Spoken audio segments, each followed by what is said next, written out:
Wow! Yan ang sigaw ng tuwang-tuwang si Heart Evangelista, ang self-proclaimed global fashion icon ng Pilipinas. Ito'y nang makita niya ang regalo ng kanyang asawang si Senator Chis Escudero. Bakit nga ba napasigaw si Miss Evangelista nang makita ang singsing na handog sa kanyang kaarawan? Kung tutuusin, hindi na bago para kay Heart ang mga alahas. Marami na siyang mamahaling Cartier jewelry, mga exclusive designer bags gaya ng Hermes Himalayan na $150,000 or 8.9 million pesos. At meron din siyang Fubu Hermes na 20 million pesos. At huwag nating kalilimutan, kahit ang kanyang aso ay may suot ng Bulgari serpentine necklace na halos 175,000 euros or 10 million pesos. Kaya't ang tanong, bakit siya nagulat? Ano bang espesyal sa singsing na ito? Ano nga ba ang tinatawag na Paraiba Tourmaline? At totoo bang mapapasigaw ka rin sa ganda at halaga nito kapag ikaw ang nakatanggap?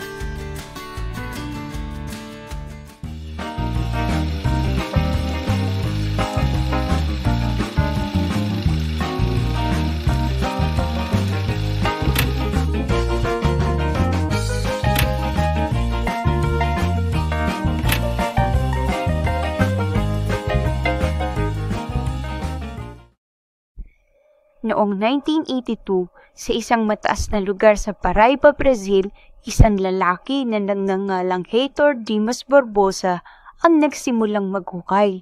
Hindi siya mayaman, wala siyang puhunan, at wala rin kasiguraduhan ang kanyang ginagawa. Gayunpaman, naniniwala siyang may nakatagong kakaibang bato sa ilalim ng lupa. Marami ang nagsasabing imposible yan, ngunit si Heitor ay nagpatuloy, araw-araw na nag-uukay, gamit lamang ang kanyang mga kamay, pala at pag-asa. Lumipas ang mga taon, naubos ang kanyang ipon at napagod ang kanyang katawan, ngunit nagpatuloy pa rin siya. Bandang 1987, isa sa kanyang mga manggagawa ang nakahukay ng isang maliit at kumikinang na bato. Hindi ito diamante o esmeralda.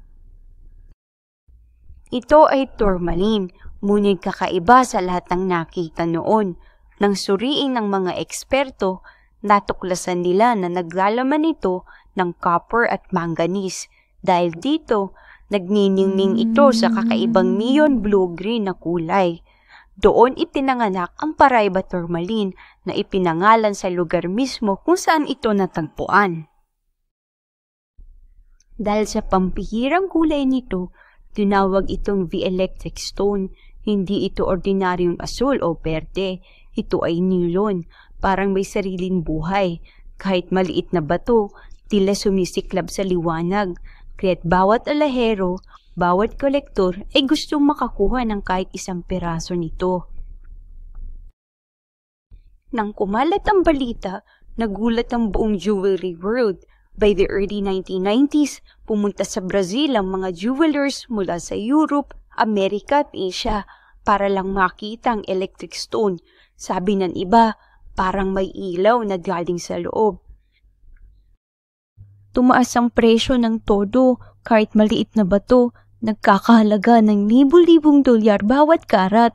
May mga brand gaya ng Cartier, Tiffany at Bulgari, gumawa ng mga alahas na nakasentro sa Paraiba. Bigla itong naging simbolo ng luxury, rarity at modern elegance. Pero si Heitor Barbosa, hindi siya yumaman. Naibenta niya ang ilan sa mga unang gato bago pa malaman ng mundo ang tunay na halaga. Pero sa kasaysayan ng gemstones, mananatili ang pangalan niya. Ang taong naniwala sa liwanag sa ilalim ng lupa. Sa kabila ng pagod, gutom, at taon ng paghihintay, ang kanyang pangalan ay hindi nabura dahil siya ang taong nagbigay ng bagong kulay sa mundo ng mga jewelries. Sa ngayon, halos ubos na ang original na Batalam mine sa Paraiba. Ang karamihan sa mga Paraiba tourmaline ngayon ay galing na sa Mozambique at Nigeria. Pero sabi ng mga gem experts, Iba pa rin ang ningning ng mga Brazilian stones na unang natuklasan ni Barbosa. Mas may kulay, mas may buhay, mas mainit ang liwanag. Kaya nga't ang tunay na Brazilian Paraiba tourmaline ay umaabot ng hundreds and thousands of dollars per carat. Ang isang batong dati galing sa putik, ngayon ay mas mahal pa sa ginto. Kaya naman ang makita si Hart Evangelista na may suot na Paraiba rin, agad itong naging paksa ng usapan sa social media at mga pahayagan. Marami ang humanga sa pambihirang ganda ng bato, pero marami rin ang napairin. Gaano ba ito kamahal? Ang Paraiba tourmaline ay isa sa pinakamahal at pinakapambihirang bato sa mundo. Ayon sa mga gem experts, ang isang karat ng tunay ng Brazilian Paraiba ay maaring umabot ng $50,000 hanggang $200,000 kada karat. Mas mahal pa kaysa sa diamond.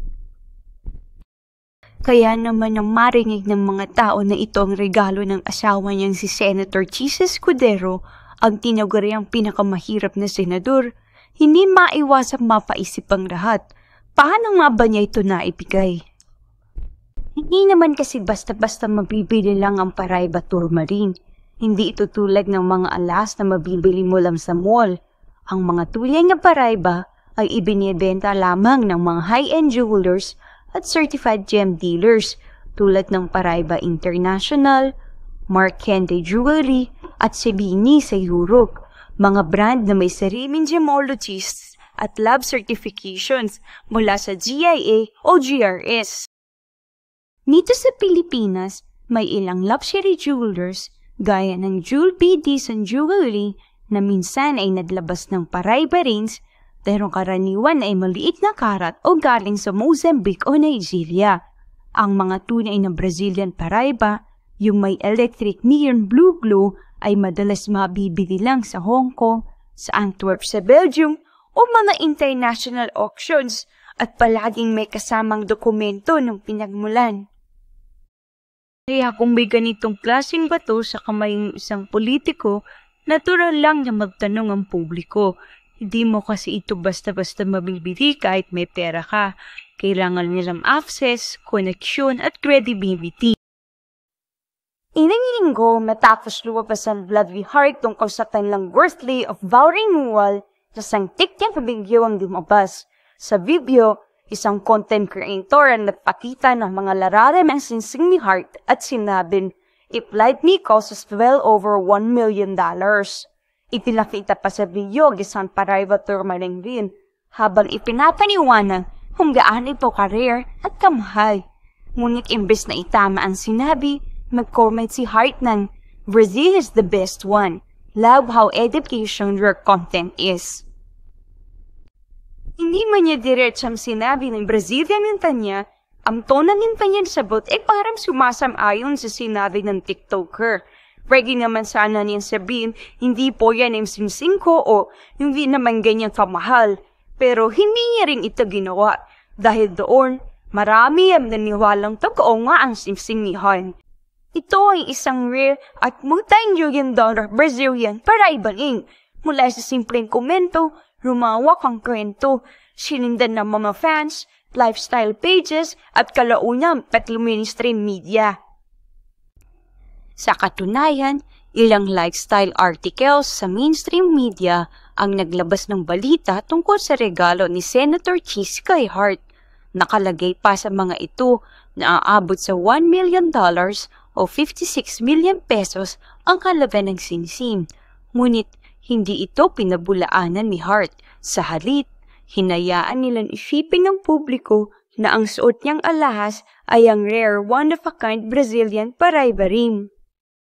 Matapos ang ilang buwang pananahimik nang unang lumabas ang vlog ni Hart tungkol sa regalo ng kanyang asawa, biglang lumabas ang balitang 1 milyon lang daw ang singsing.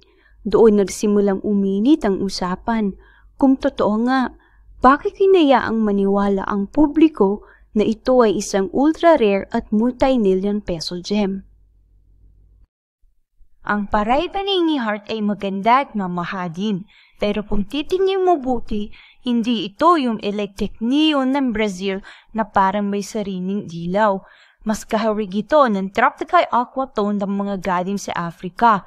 Parehong maganda, pero magkaiba ng level at quality. At kung tutuusin, ang African paraiba ay hindi na bihira. Marami pang minahan sa Mozambique at Nigeria at madalas itong lumalabas sa mamaharian stores at online dealers. Hindi na ito yung once-in-a-lifetime gem gaya ng Brazilian version na ubos na ang minahan noong dekada 90s. Kaya oo, luxury pa rin, pero hindi na ito yung legendary. At kung may nagsasabing rare ito, baka ang totoo, rare lang ang ubamin na common na pala.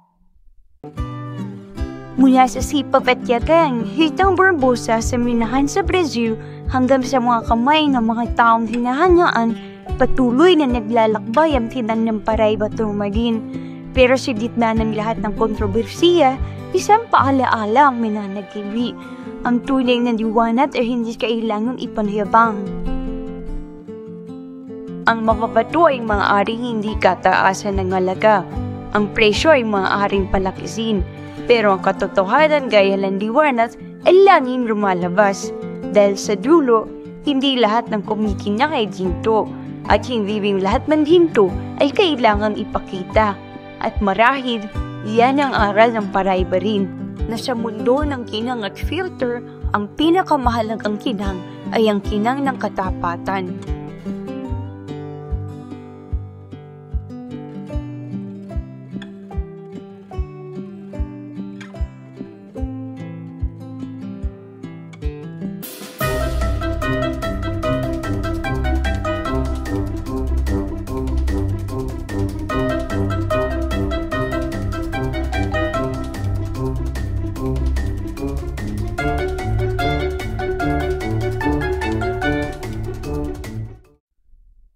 Ayan mga kamarites, natapos na ang ating kasaysayang kwento. Sa channel na ito, pag-uusapan natin hindi lang ang mga sikat na bayani, kundi pati ang mga misteryo ng krimen, kababalaghan, pamahiin, at syempre ang mga tinatawag nating kwentong barbero. Kung may gusto kayong ipaimbestigang kwento, comment lang. Huwag kalimutang mag-like, share at subscribe. Ako si Marites Historian at ito ang Kwentong Barbero, Chismis o Totoo.